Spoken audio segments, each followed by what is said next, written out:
안녕하십니까. 통합사회 수업을 시작하겠습니다. 자, 지난 시간에 정의의 의미에 대해서 배웠죠? 그래서 지난 시간에 이 사람 누구였죠?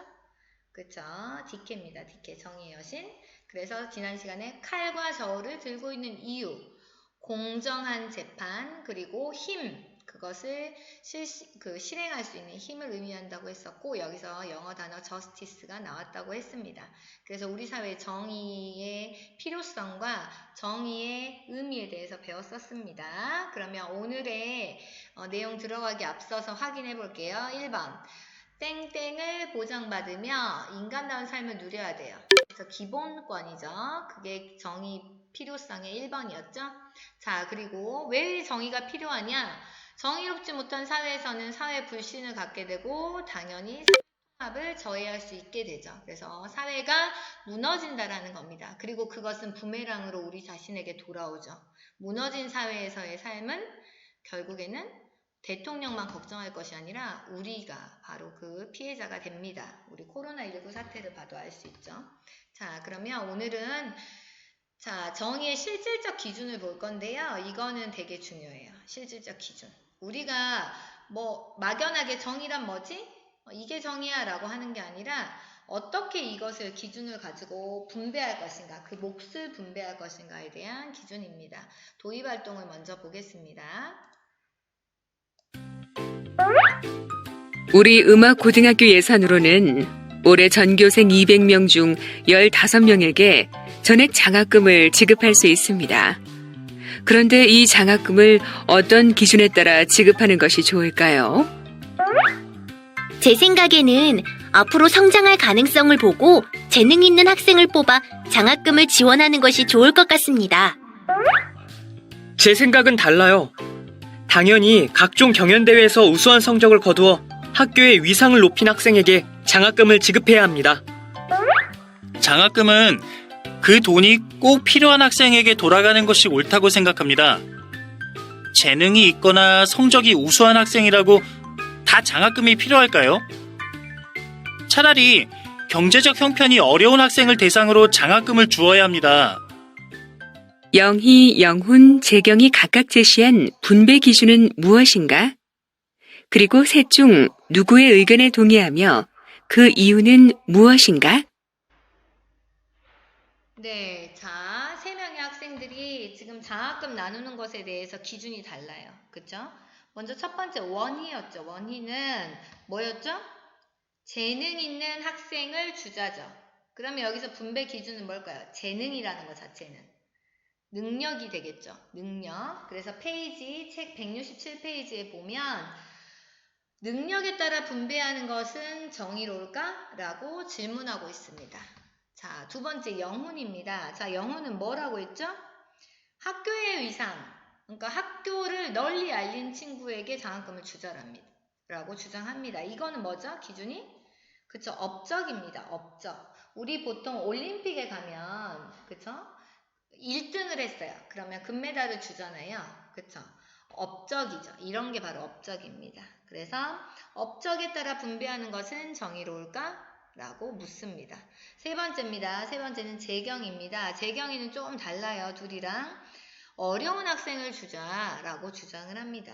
이 어려운 학생이라는 거는 뭐냐면 가장 필요한 학생을 주자라는 거예요. 여기서 필요는 원하는 게 아니고 원하는 그 필요가 아니고 이제 원하는 필요도 있겠지만 기본적으로 지금 객관적으로 부족해요. 그렇죠? 가장 필요해요. 실제적으로 필요한 학생에게 주자, 힘든 학생에게 주자라는 겁니다. 이렇게 세 가지 기준을 지금 말하고 있어요. 우리 일상생활에서 이런 대화 많이 하잖아요. 근데 이것을 그냥 우리가 사고에 문고리를 단 거예요. 문고리. 그쵸? 능력, 업적, 필요. 라고 문고리를 단 거예요. 그래서 이렇게 기억을 하시면 되고 여러분은 지금 이 3명 중에서 누구에게 동의하는지 한번 생각을 해보세요. 누구? 선생님 지금 마음속에 있어요. 누군지. 여러분도 생각을 해보시고 자, 다음 넘어갈게요. 자, 이렇게 분배적 정의라고 합니다. 이와 같은 것을. 이것은 뭐냐면 우리가 항상 선생님이 사회시간 말하지만 자원은 부족해요. 욕구는 넘쳐요. 그 희소성이라고 하죠. 경제 파트에서 배웠죠. 그러면 이 사회적 자원을 원하는 친구도 많잖아요. 희소한데 이걸 분배를 해야겠죠. 그럴 때 그것과 관련된 정의를 우리는 분배적 정의라고 합니다. 그러면 사회적 자원의 양은 한정돼 있어요. 유한해요. 그러면 누구한테 나누어 줄까라고 할 때 실질적 기준은 무엇이 공정하냐라는 그 생각, 그 사고에 따라서 기준이 달라진다라는 겁니다. 그러면 분배적 정의의 기준 첫 번째입니다. 능력에 따른 분배입니다. 능력은 아까 말한 재능 있는 학생이라고 표현을 했었어요. 원희가. 자, 이거는 뭐냐? 개인이 지닌 잠재력. 잠재력은 이제 아직 발산되지 않았는데 갖고 있다라는 거를 캐치했을 때 주자라는 거고, 재능 이런 거죠. 장점은 장단점만 기억하시면 좋을 것 같아요. 능력에 따른 분배의 장단점. 잠재력을 실현해서 높은 업적을 쌓을 수 있는 그 바탕을, 기회를 제공을 하죠. 그게 중요한 점인데, 단점은 뭐냐면 이거는 솔직히 능력이라는 거는 재능이잖아요. 그렇죠? 그리고 능력이라는 것도 어떻게 보면 환경이기도 하죠. 그러니까 어떤 친구는 어릴 때부터 이런 환경이 없었어요. 어떤 친구는 진짜 밤새고 공부해도 뭐 능력이 안 생기는 경우 있잖아요. 그게 뭐 나쁜 게 아니고 느릴 수 있잖아요. 속도가 느리거나 환경이 안 좋은 경우에는 이거는 우연이다. 그쵸? 이것도 우연적 요소 아니냐라고 주장을 할 때 이런 단점이 있죠. 그리고 이거는 능력을 평가하는 정확한 기준이 뭐냐라고 할 때 어려움이 있습니다. 두 번째는 업적에 따른 분배인데, 아까 학교 이름을 널리 알렸을 때라고 표현을 했었거든요. 근데 이 업적에 따른 분배는 각자의 능력과 노력의 결과를 보는 거예요. 여기서 업적이라는 거는 아까 능력은 뭐냐면 잠재력도 보는 거잖아요. 근데 이거는 증명을 해야 돼. 그래서 업적이라는 거는 결과를 보는 거예요. 그래서 장점은 뭐냐면 아까 능력을 어떻게 평가하냐라고 했는데 이거는 평가할 수 있어요. 객관적으로 결과를 딱 보니까. 그러니까 어떻게 보면 공정하죠. 그렇죠?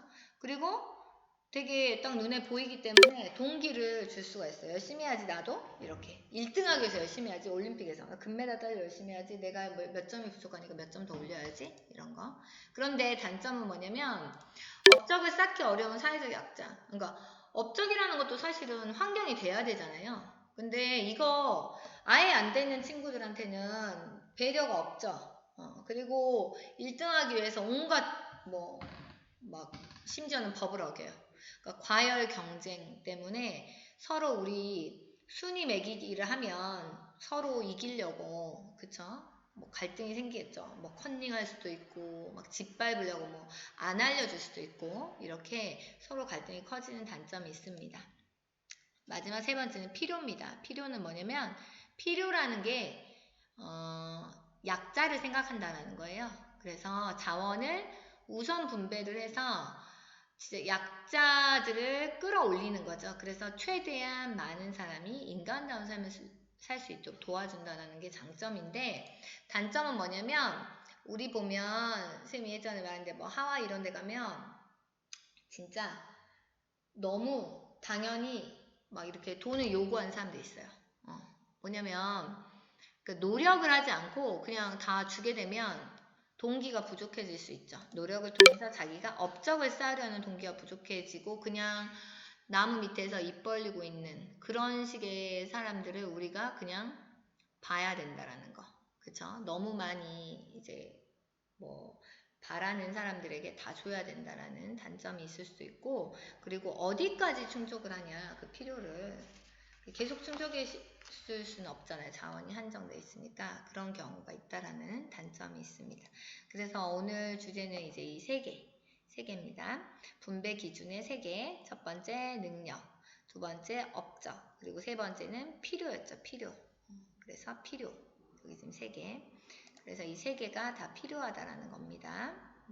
근데 이걸 한쪽으로 너무 몰리면 각각 지금 다 단점이 있었잖아요. 3개가. 근데 그 단점이 다 존재하기 때문에 그 상황과 영역에 맞게 기준을 적절히 적용하는 것이 되게 중요하다고 볼 수 있습니다. 그래서 잠깐만요. 오늘 이 세 가지 꼭 기억을 하시고 이 세 가지에 대한 내용 확인해 볼게요. 첫 번째, 측정이 쉽다. 이거는 결과를 보면 측정이 쉽잖아요. 1등 금메달, 2등 은메달, 3등 동메달. 그렇죠? 측정이 쉽고 동기를 줄 수 있죠. 동메달은 나는 내후년에는 금메달 따야지 이런 거. 그래서 업적에 따른 분배입니다. 그리고 필요에 따른 분배의 장단점을 서술해 보자. 우리 서술형 문제 많이 나오잖아요. 이런 식으로 나올 수도 있죠. 필요에 따른 분배는 최대한 많은 사람이 인간다운 삶을 살 수 있도록 한다는 장점이 있죠. 그러나 어디까지 이걸 채워야 되냐? 그리고 아까 업적에 따른 분배는 동기를 줄 수가 있는데 이거는 그냥 주니까 이렇게 동기를 북돋아 줄 수가 없다라는 거. 이게 바로 단점입니다. 이렇게 오늘 정의의 실질적 기준 세 가지 꼭 기억하셔야 돼요. 능력, 업적, 필요 세 가지. 그리고 그에 따른 장단점. 그래서 하나만 쓰지 말고 상황과 영역에 맞게 세 가지를 같이 쓰자라는 정의의 기준 꼭 기억을 하시고 오늘 수업은 여기까지 하겠습니다. 감사합니다.